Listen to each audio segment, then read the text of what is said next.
Okay. All right. Good afternoon. Thank you for joining us for today's panel on violence in Ithaca and American society, sponsored by the Tompkins County Office of Human Rights. I am Ken Clark, director of the office.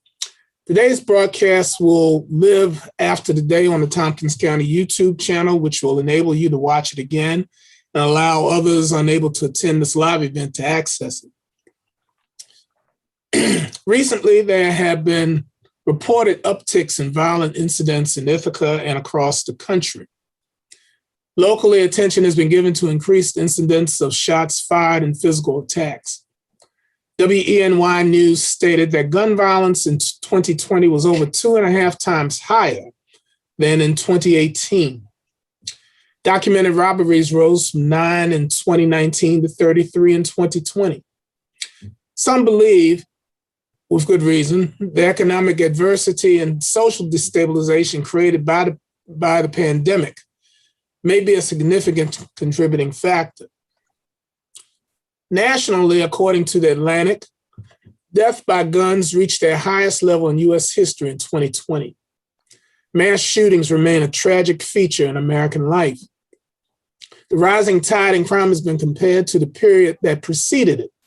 The relative decline in overall crime and violent crime, particularly from the 1990s until recently.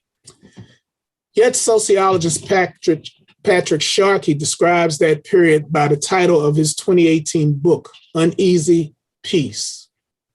It was an uneasy peace because that era revealed more than ever the tensions between communities of color and law enforcement, and the violence endured by these communities at law enforcement's hands that gave rise to the Black Lives Matter movement. Today, I've asked our panel to provide some perspective regarding violence in Ithaca and America. They will analyze perceptions and realities of local and national crime and discuss the way crime is reported by local and national media. They will also unpack anecdotal, social, and journalistic narratives about violence.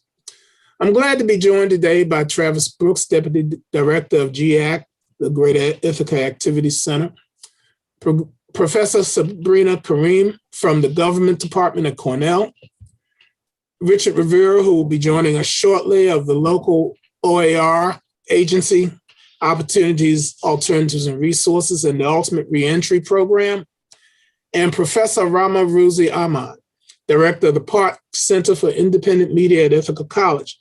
Mr. Brooks will lead off with his remarks, followed by Professor Karim, Mr. Rivera, and Professor Ahmad. Good afternoon, folks. My name is Travis Brooks. And for me, my biggest focus is what goes on in the Ithaca community with our young people as it relates to violence. We know that there's an uptick due to the pandemic. We know there's an uptick for other reasons. Some people will say that because of some of the systemic issues, because of racism and equity, that this leads to some of this behavior. When I'm talking to teenagers, when I'm talking to people under 25, most of our young people are not involved in this type of behavior. It's a handful of folks. And, I think one of the dangers of what we see happening is we make these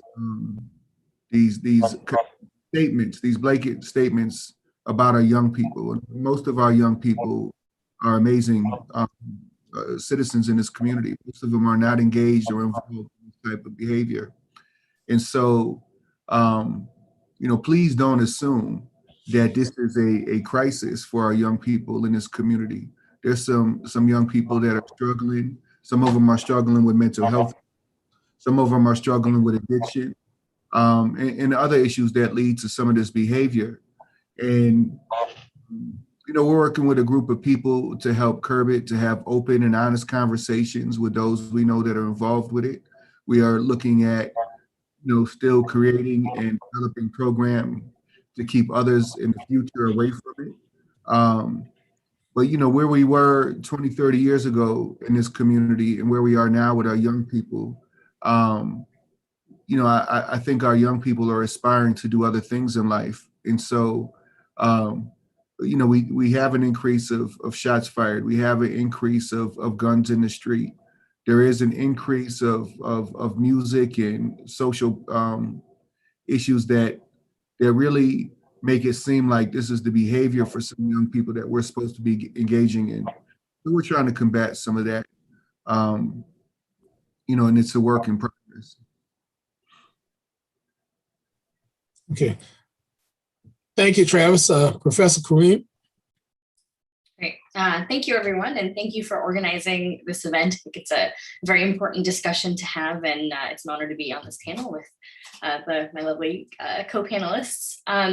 So my name is Sabrina Karim, and I'm an assistant professor in the government department, and I teach an undergraduate class on political violence. And so what I wanted to do is kind of take what Travis has said and his observations about the community, and really, I agree with 100%, and kind of contextualize them in trying to understand and put a framework to why we see violence in general. And you'll note that the class that I teach is called political violence. And so one of the questions that I ask my students is all violence political or not? And in this case, in order to understand criminal violence, right, and at a first glance, you may not think that criminal violence, or what we think of as crime, is political. But if we take a step back and kind of provide some kind of a framework, we can understand that indeed it might be. And there's kind of two ways that I want to kind of describe this today. So the first is talking about this idea of structural violence.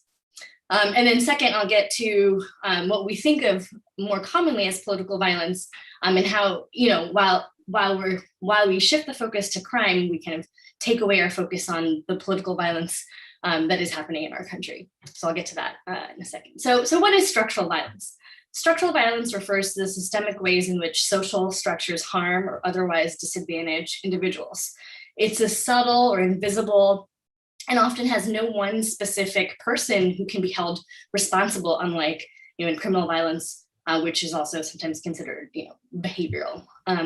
So examples of structural violence are things like racism, elitism, sexism, ethnocentrism, adultism, even. So, privileging adults, for example, over children, like what Travis was saying.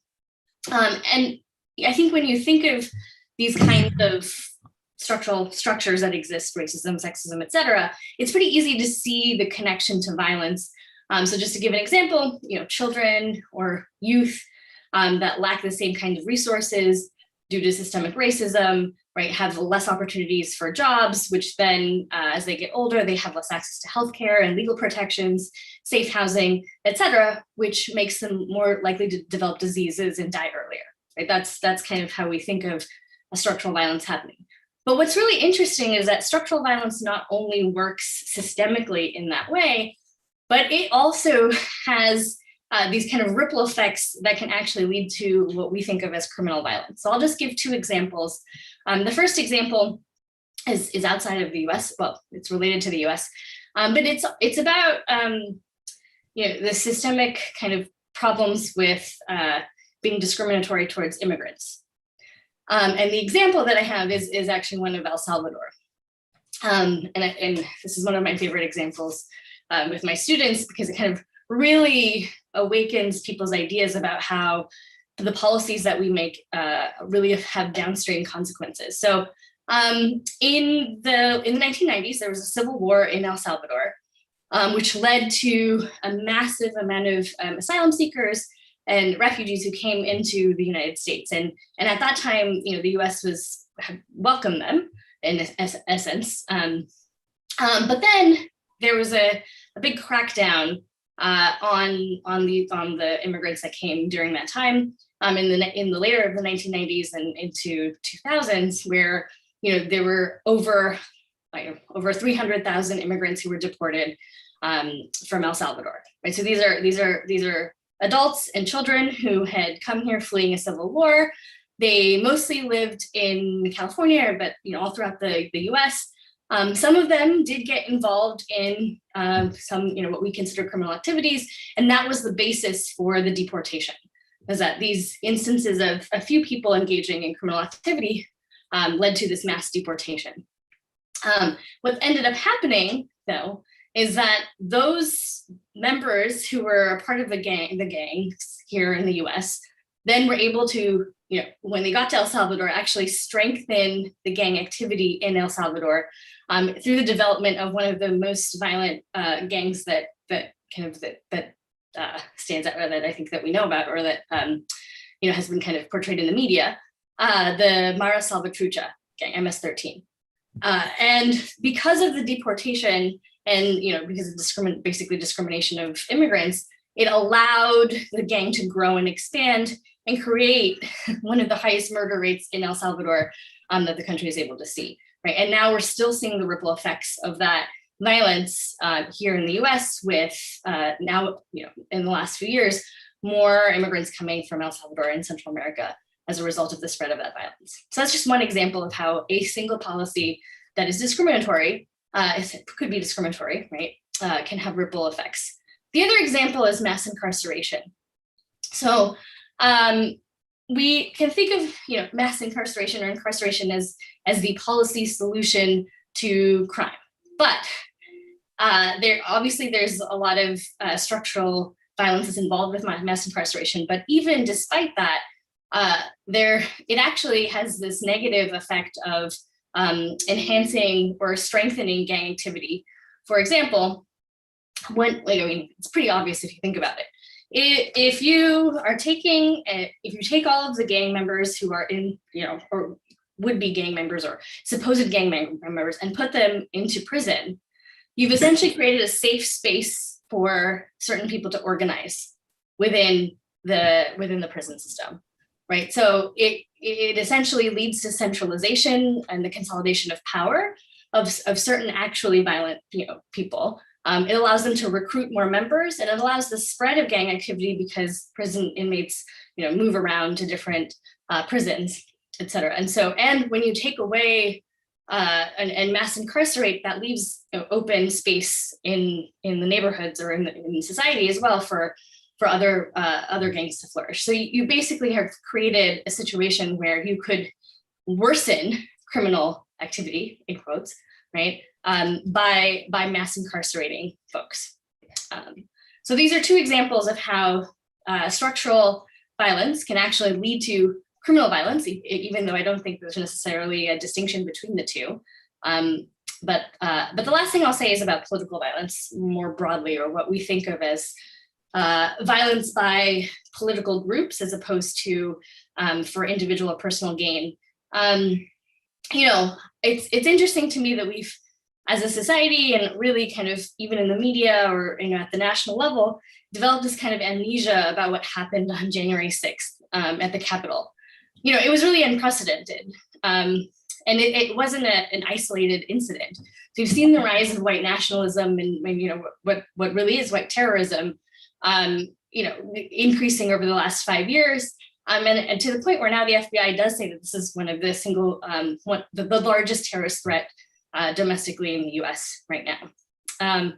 And so what I think we should be really thinking about is not really focusing on the crime rates, and that's what's dominating the media right now, but really stepping back and thinking about violence more broadly, both structural violence and the political violence that our country is seeing, because it's all related. So I'll just leave it there. I'm happy to answer more questions about why we might see this increase in white nationalist terrorism or political violence in the question and answer. Thanks. Thank you, Sabrina. Richard?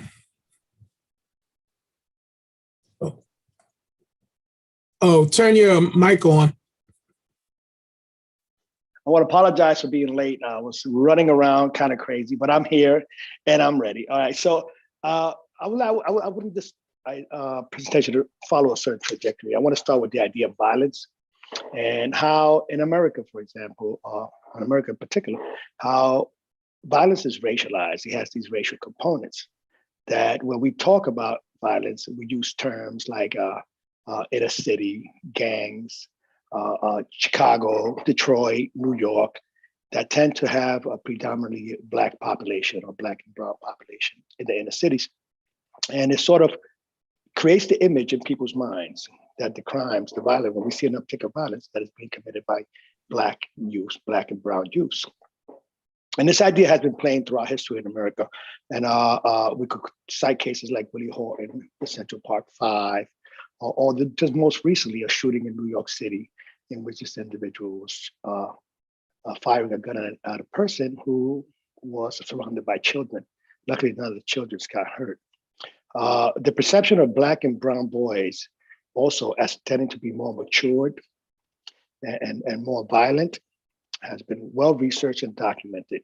And because we have this perception of Black and brown people to act in this way, to be more matured and to be more violent. And those perceptions play on how we perceive violence in America. And when we see these upticks of violence, we tend to think Black and brown bodies are committing these crimes and they're the most heinous. Professor Karim pointed out about the gangs. But it's not only your gangs, it's when you say terms like inner city, when you say terms like impoverished areas, these are the places that we are relegated to. And because we're relegated to these places, we tend to be painted as being more violent. And this feeds into the idea, and we see in the return of it now because of this most recent uptick, that we must get tough on crime, that we must incarcerate ourselves out of these violent upticks. And what ends up happening, they start creating this rhetoric that that individuals, that our communities are actually involved in the idea that they want to incarcerate more Black and brown bodies. And it's the return to this tough on crime philosophy that led to mass incarceration in the first place. Professor Karim also spoke about the idea of violence, and I'd like to cite Frantz Fanon's idea on the wretched of the earth, in which he talks about how people who are oppressed and have violence perpetrated on them internalize this violence. That this violence doesn't come out of nowhere, but it comes out of a history of systemic racism. And if it is perceived that Black and brown bodies are violent, it's because this violence has been perpetrated on us. And in that sense, violence does have a political a meaning to it. It has a way of inserting ourselves politically into the discourse, because we're presenting ourselves the way they formed us. Right now, we hear, especially in the news media, the idea that there is an uptick of crime and there is a crime in these communities and that we must police our ways out of it. And the news media keeps perpetuating the idea, but when we look at the actual numbers, violent crime is at a lower than what it was in the 70s and 80s. It's just that there's an uptick in crime. And in Ithaca, for example, we have had several incidents recently, especially in the Commons and South Hill. An individual was stabbed in the Commons. There was a shooting in South Hill, and it has Ithaca at an uproar. All the reforms and all the changes that we have been advocating for in the past several years are now thrown out the window, and the idea that policing must be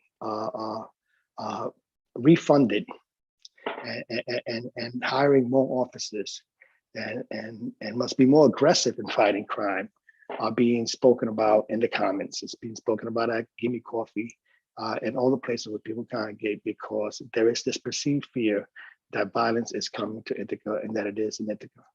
And what happens is that the whole South Side, the whole West Village, the whole North Side, places where Black and brown people tend to live and congregate, are being perceived as the most violent areas. Professor Margulies does an interesting study out of Cornell.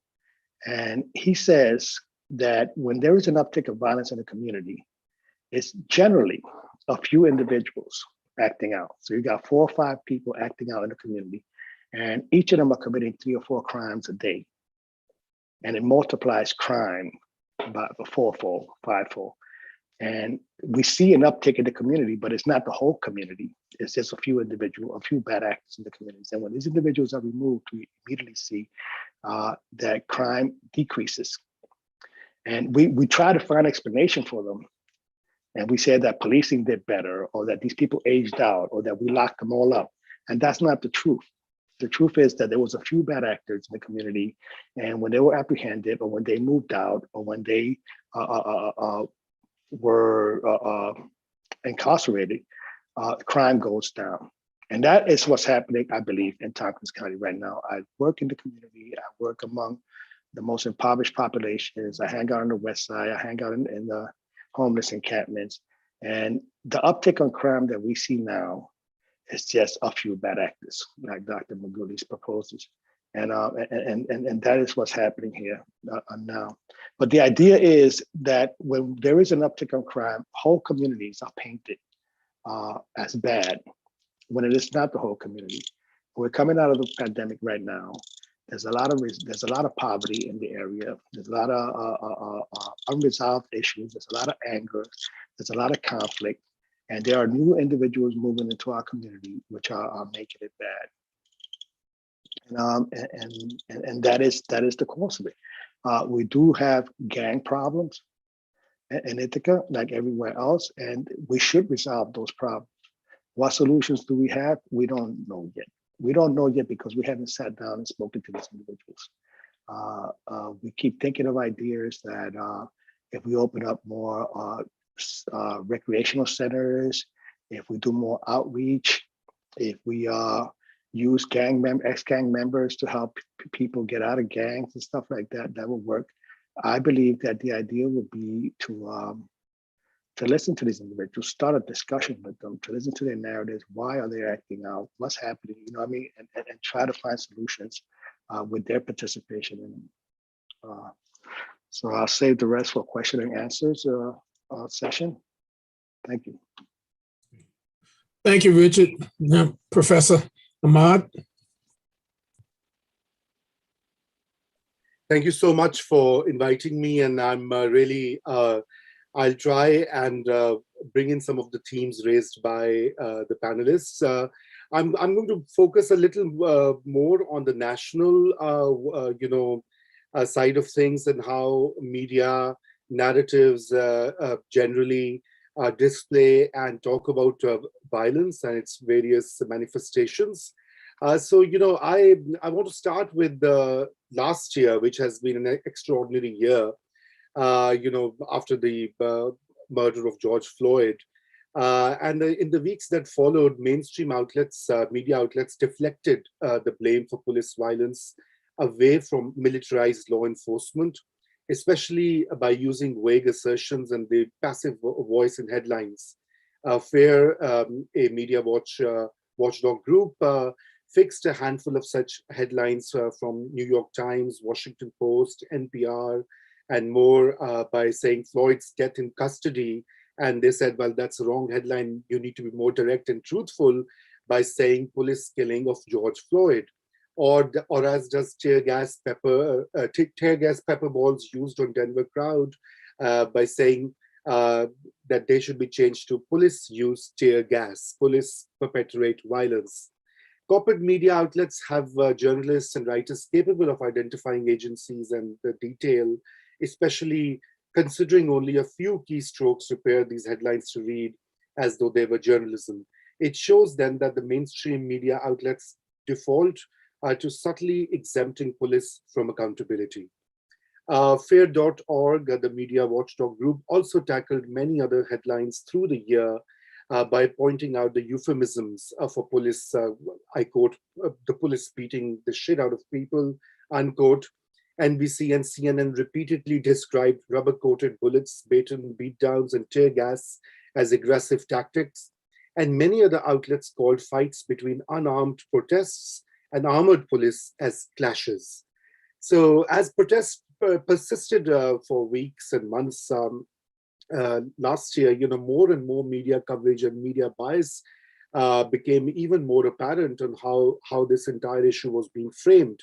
So for example, right after the protests, I think a week later, the municipal governments across the country started enacting curfews to suppress protests.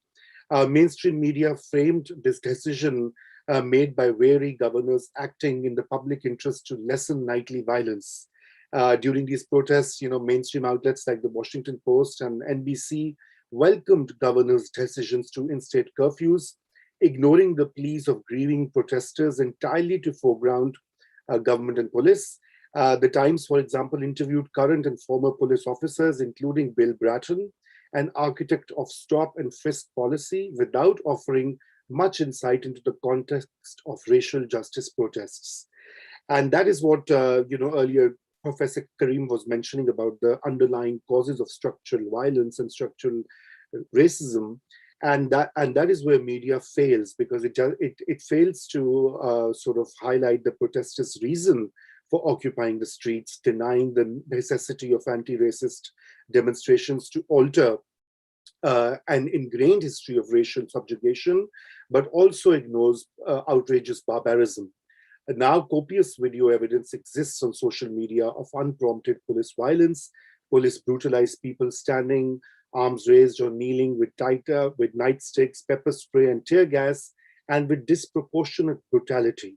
One Twitter user last year, I think Chad Loder, compiled a massive thread of nearly 200 instances of police violence right after the murder of George Floyd. And later in June of last year, police, for example, equipped in somewhere, I forget the place, but police with riot gear beat and pepper sprayed a gathering of people attending an outdoor violent concert honoring Elijah McClain. And the mainstream, last summer also, mainstream news took its time sort of catching up to the reality of what was going on, but again snapped in their commitment to both sidism on last June, when police and military under federal orders stormed protesters outside the White House with tear gas and batons to make way for former President Trump's photo op by a church.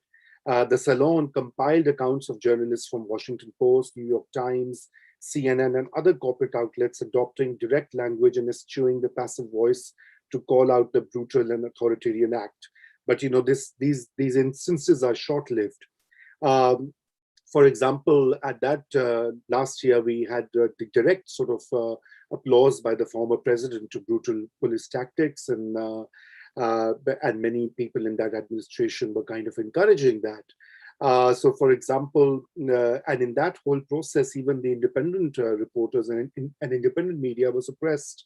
Attorney Doucette and mathematician Jason Miller created a Google Doc spreadsheet last year that listed thousands of entries where the media were being stopped or attacked, and the Freedom of Press Foundation counted more than 500 press freedom incidents only in last year, and they keep on increasing.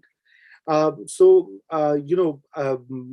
media has tried to kind of change that landscape for reporting on police violence as well as anti-racist protests, but social media is also employed for fake news and for disinformation, and even by the police. For example, in Chicago, where reports were detailing how the police were savaging protesters, the department's internet presence was displaying these kind of happy images where police officers were walking side by side with protesters.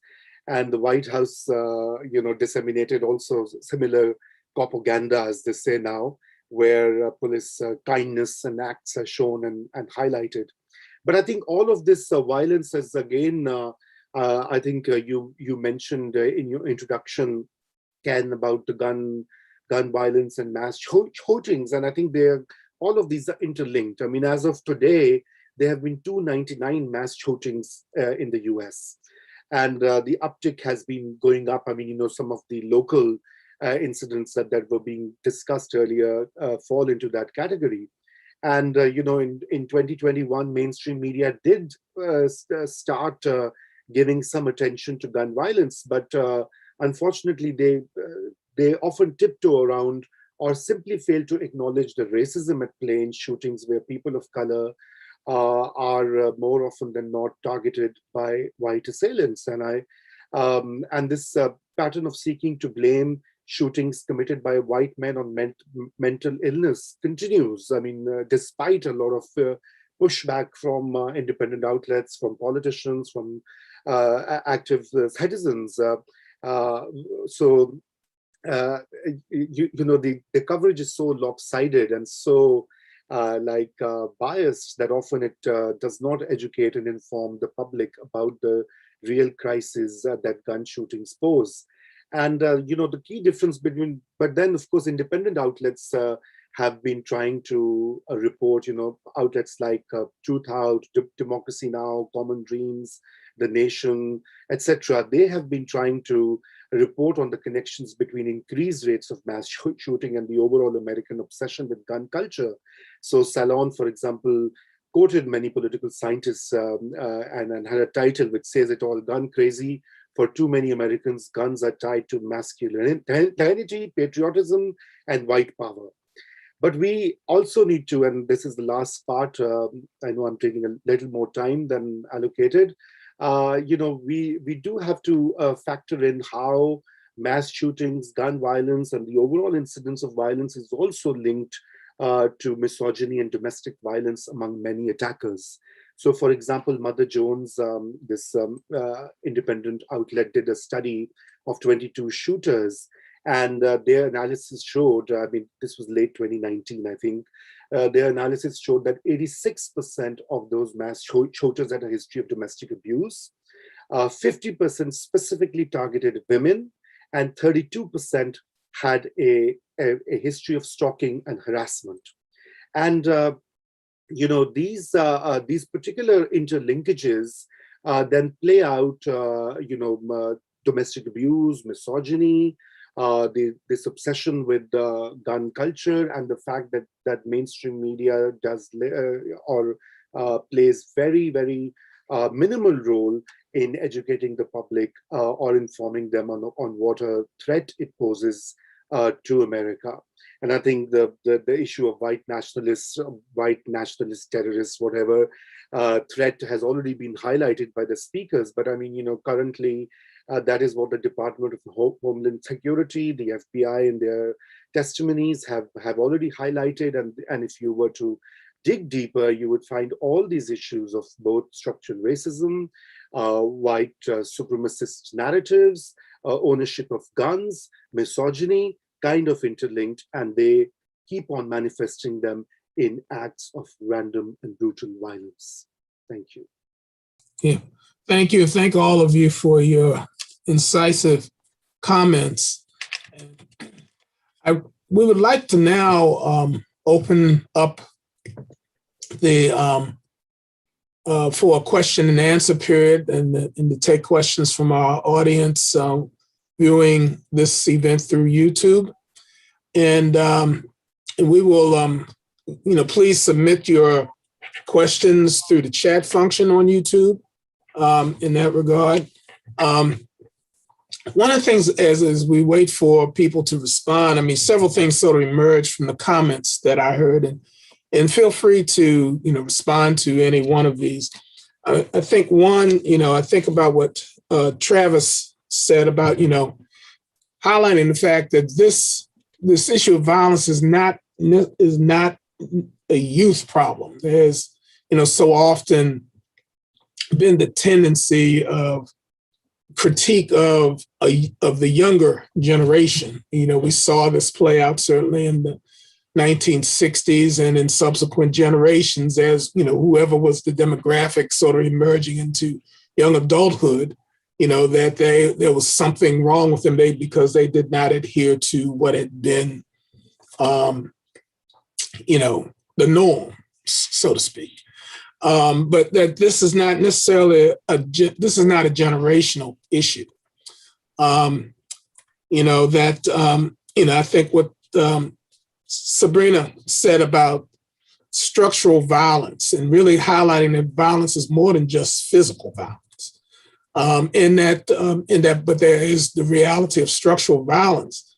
And as a ethics professor who taught me in divinity school said, structure relationships. And I think that a lot of the ways in which that has structured violence of various sorts of structured relationships that create advantage and disadvantage is something to take into consideration. I think too that, as Richard indicated, we have to also look at context.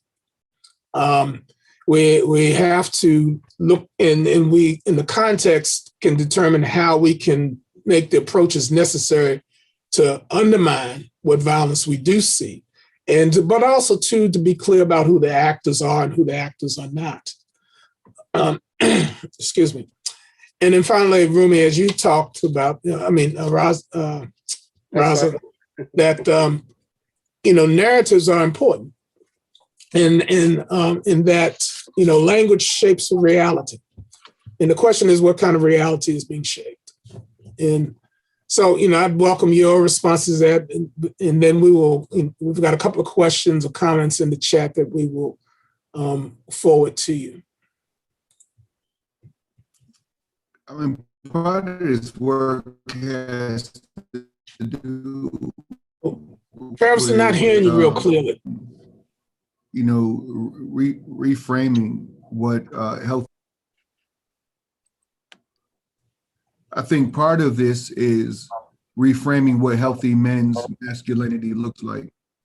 Mm-hmm. And so there's a lot of young people who are brought up in this toxic understanding of what masculinity is and what you have to do to prove yourself, what you have to do to demonstrate, what type of a young man you are. And so, a lot of work around healthy men's masculinity is directly related to reducing violence against women, right? And so we do have more and more young people being taught what masculinity looks like, unfortunately, by music and media, and that leads.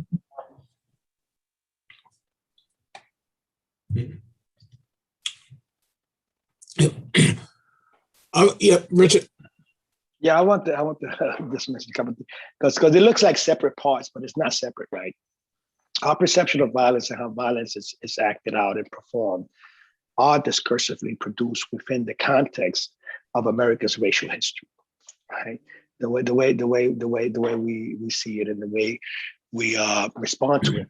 And right now we're hearing a lot of people, a lot of politicians in particular, stepping back from any forward movement that we made on police reforms. It doesn't look like the George Floyd Act on justice it looks like it's not gonna pass. And what we see though is a ratcheting of more police practices and they talk about it. And there's a narrative on the police side. Their narrative is that because of last year's demonstrations and call for police reform and the fact that everybody seemed to be on board with that, it has demoralized the police. And the police are therefore not doing their job like they're supposed to be doing, or not wanting to do their job.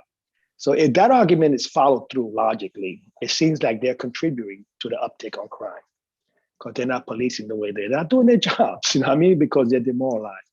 And at the same time, they're asking to have more funding for policing. It seems like the idea of police reform or the idea that the police can act without violating the civil rights of individuals and do effective policing are mutually exclusive. I don't think these ideas are mutually exclusive. I think policing could do policing the way it does as guardians to the community and still protect the civil rights of our citizens. So they don't have to go beat the crap like the Professor Raza says of anybody and not do effective policing. So the narratives are just conflicting and misinforming the population or the audience that is targeted to. And that's how we're going to end up back with a tough on crime philosophy, and we're going to incarcerate more people, and everything that happened in the 80s and 90s is going to happen over again. But we have to keep fighting. We have to keep fighting for reform. We have to protect the civil rights of our citizens, and we have to pass the George Floyd Act. Seriously. Mm-hmm. Okay, thank you. Other comments? Yeah. Okay. Please go ahead. I was just going to add, today President Biden just announced that his, the response to this uptick in crime is is more police officers and authorized the local and state packages to be able to, for the cities and counties and states to be able to use those to hire more police officers. So so the pendulum is swinging away from 2020 to 2021 in the opposite direction. And I think that could be demoralizing itself to the many activists that were really involved in, so much effort in getting the reforms and other things in place, both at the city, state, and county and national level. And I hope that's not the case, but it takes a vigilant watch on the part of civil society to make sure that we don't swing too much the other way. But I do fear that might happen, especially because of this narrative that we're seeing popping up.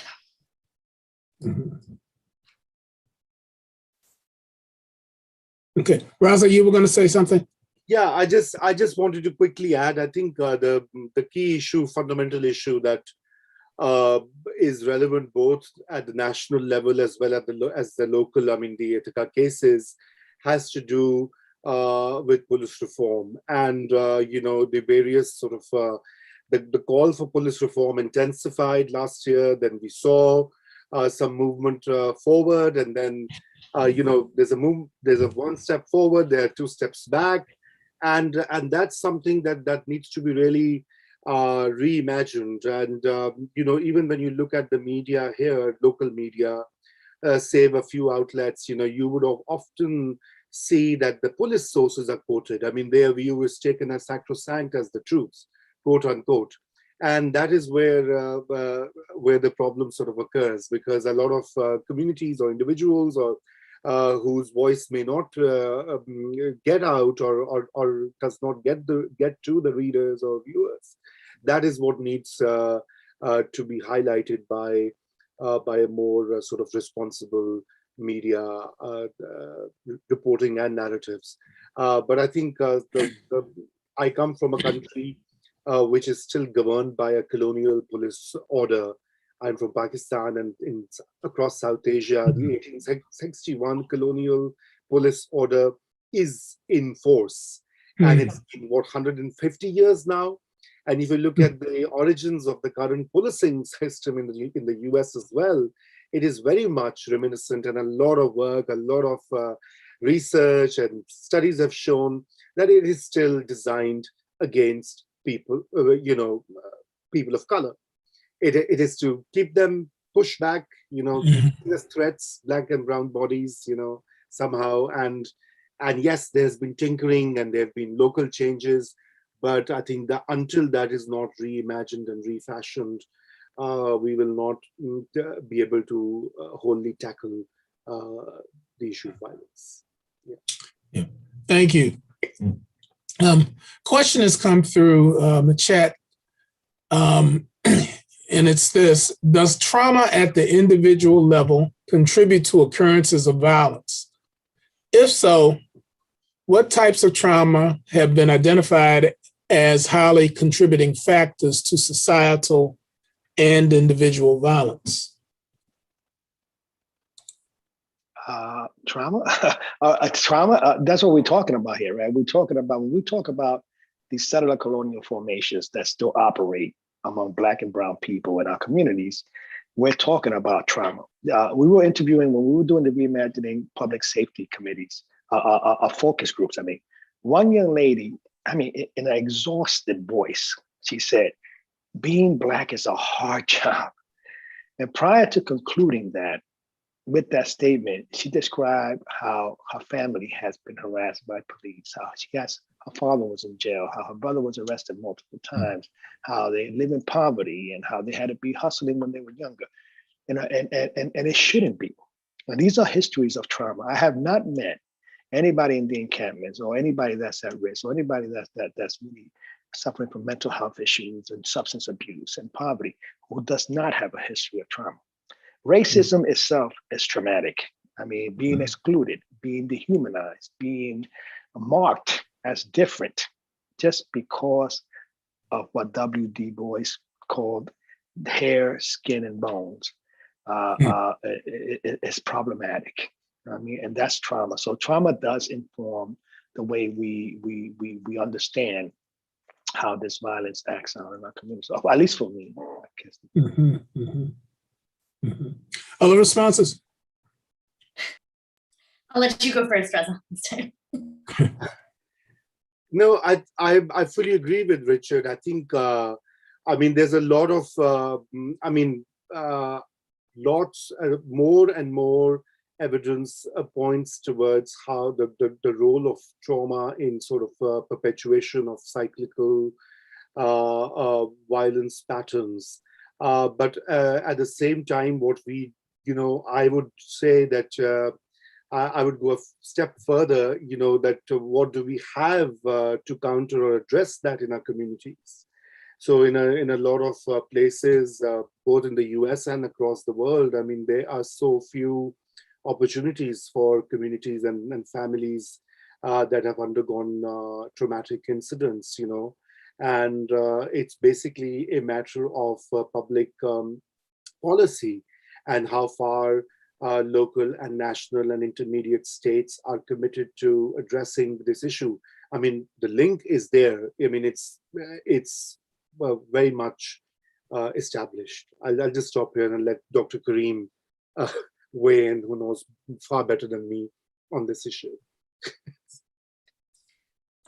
No, not at all. I think we're all experts of trauma in different ways through personal experience. So, but I will just say a couple things. So this is an area where there's been quite a significant amount of research, political science research, internationally and globally, trying to understand how people who have been victims of political violence or civil war, civil conflict, how that violence affects them individually and how that affects them at the society level. And actually, I think the standard assumption is that there's this idea that violence begets more violence. And actually, consistently across many different countries, the opposite is true. So people that experience violence and trauma actually become more politically active and more pro-social. Because they want to seek out collective healing and seek out policy solutions and seek, redress grievances as opposed to becoming more violent. And I think that kind of research finding is really important because it really goes against this kind of violence begets more violence idea, which is reiterated in the media. And the other point that I wanted to say is, I think the other thing that the news has been reporting about is these random acts of violence that are happening at grocery stores, on airplanes, and et cetera.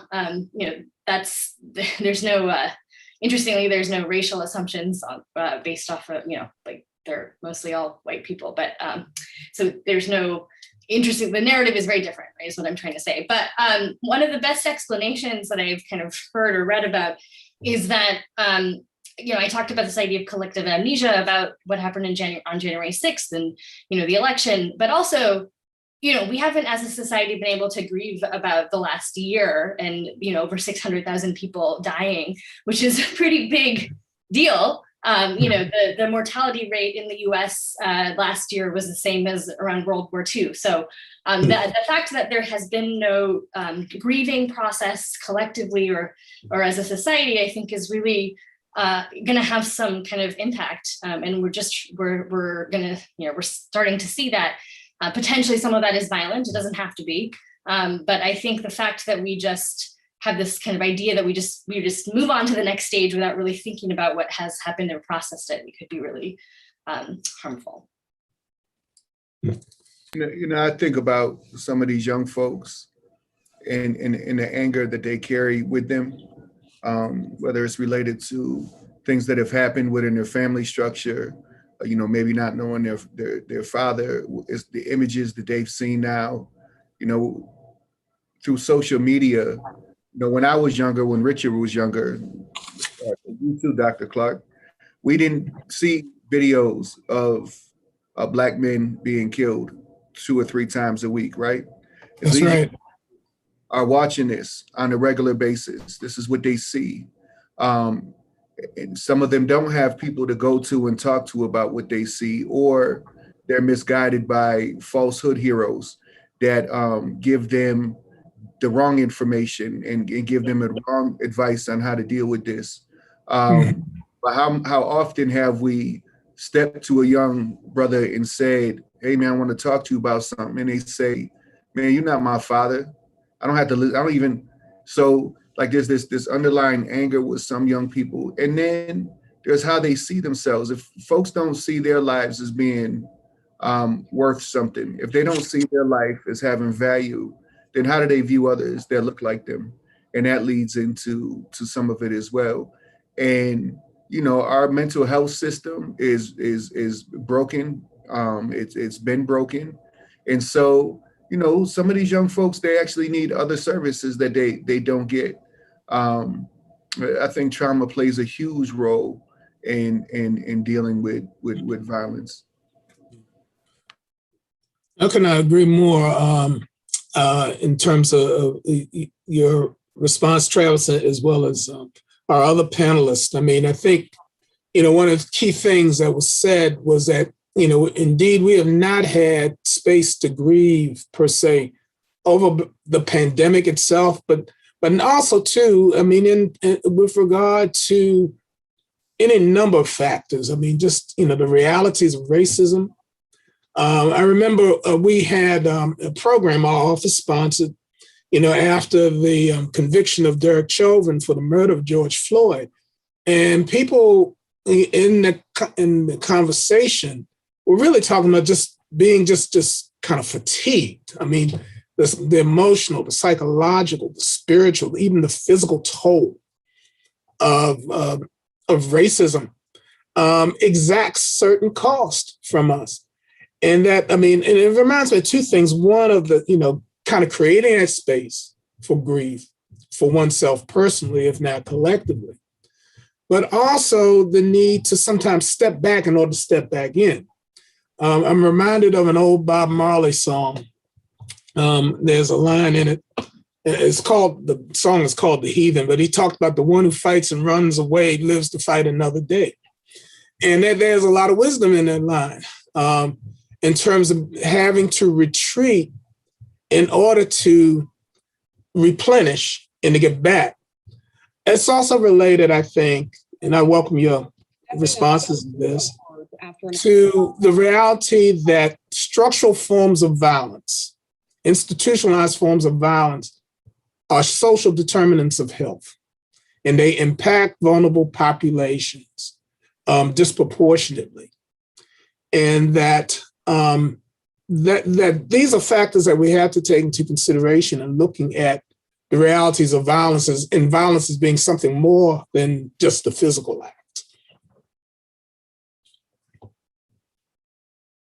Fully agree with you. I fully agree with you. And I want to state, as I don't know if you know my history, I served a lot of time in prison. I was convicted of a horrible crime when I was young. And I was raised in a violent environment.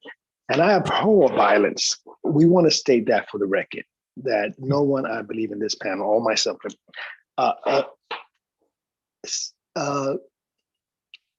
approves of violence. Violence is just a terrible thing. And when it happens in our community, when I saw the video the other day of in New York City where this guy was shooting at the guy and there was kids around, I was just horrified.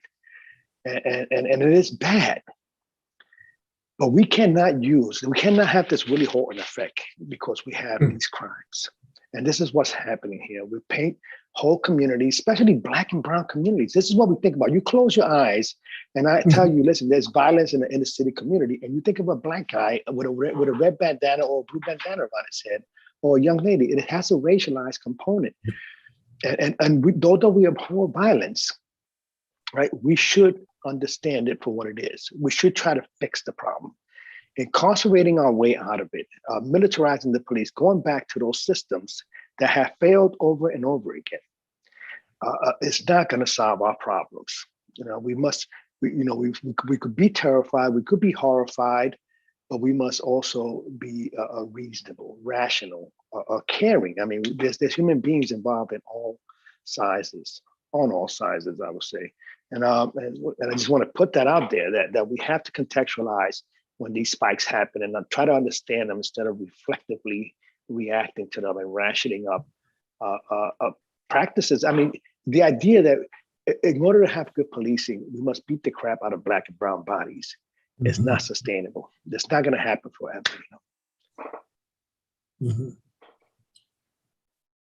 I agree. And the sociologist who I quoted in my introduction, Patrick Sharkey in his book Uneasy Peace, brings out, that, the sort of the complexity related to the decline in crime we saw in the 90s, but it came at the expense in many cases of a type of law enforcement that exacerbated tensions that already existed, while also having impact on crime. That it's really a complex thing that we have to deal with, and that it did not, and as a result of that, it's brought us to where we are now.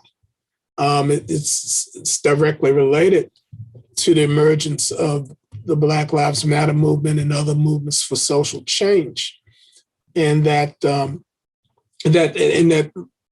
I think makes all the more clear the importance of reimagining what public safety is about. So I'm sorry to jump in again, but this is a point that I have to point out. Ithaca's population is 4% Black. Now think of this number. You got 31,000 people in Ithaca, approximately. We have less than 5% of them are Black. That's like 1,500 people. They make up 50% of the local jail population consistently. 40 to 50% of the local jail population. Reimagining policing doesn't begin to describe what we must begin to do in order to have. This is Ithaca. This is a progressive, forward-thinking, enlightened community that's got more non-for-profits than they got actually homeless people. Homeless people. It's really a case study in absurdity. And we have 50% of the local jail population, Black and brown bodies. Men and women, indiscriminately. They don't discriminate when it comes to that. I worked with a case recently where a guy had a felony, a white person. They reduced it to a misdemeanor and told him to go to a drug program. He failed out of the drug program. They brought him back to court and put him in another drug program. And this time they told him, if you fail, we're going to send you to Willard, which is a 90-day drug program that he's going to graduate. It's mandatory that he graduates. Meanwhile, this Black kid doesn't even get the chance. These are two cases that I'm working with, that I worked with. I'm not going to tell the court not to put this other guy, to balance this self out, but this is just an example of how it plays out in this progressive, forward-thinking community. And it's problematic. And so reimagining policing doesn't begin to describe what we need to do here. I agree with you. We're talking about two different systems as well. You have policing, then you have the judicial system. And so there's a lot more leeway in that system once somebody's in there and how you charge them and what's being recommended. But our drug court system is broken at best as well. You're telling people who obviously got arrested for involvement with drugs that it's more important for you to call us at 6:30 in the morning to find out if your color comes up to give a urine test than it is for you to get a job at the most employable hours of the day with the best transportation. These are people who need to be working. But we're saying it's more important for you to give a urine test randomly here and there than it is for you to be employed. And then we end up having people not be successful in the drug court program. And they say, well, we gave them an opportunity. They were looking at all these years in prison. We gave them an opportunity and they failed out of drug court, which is really not designed for you to be successful. I do know several people who intentionally violated to go to prison instead of being in drug court because they knew doing a 6 month to a year bid would get them through it faster. So, we have several different systems. Policing is one of them, then the judicial system. And then Ithaca, like Richard said, Ithaca is program rich. There's 1 million programs, but from the county level down, they're not all designed to meet the client's need. Many of them are designed to meet the needs of the people that work in them. You look at mental health services, people are not having mental health crises only from Monday from 8:30, Monday through Friday from 8:30 to 4:30. That's not just the hours that people have crises. Most people don't have crises. And mental health service is not designed to go to where people are at. It's designed to set up appointments for people to come to them. So when I think about the work that Richard's done, Tammy's done, what Lead will do, these programs are designed to go to the people because that's where they're the most vulnerable, not relying on people to come to them. So a lot of what we're talking about also comes down to the way services are planned and rendered in this community.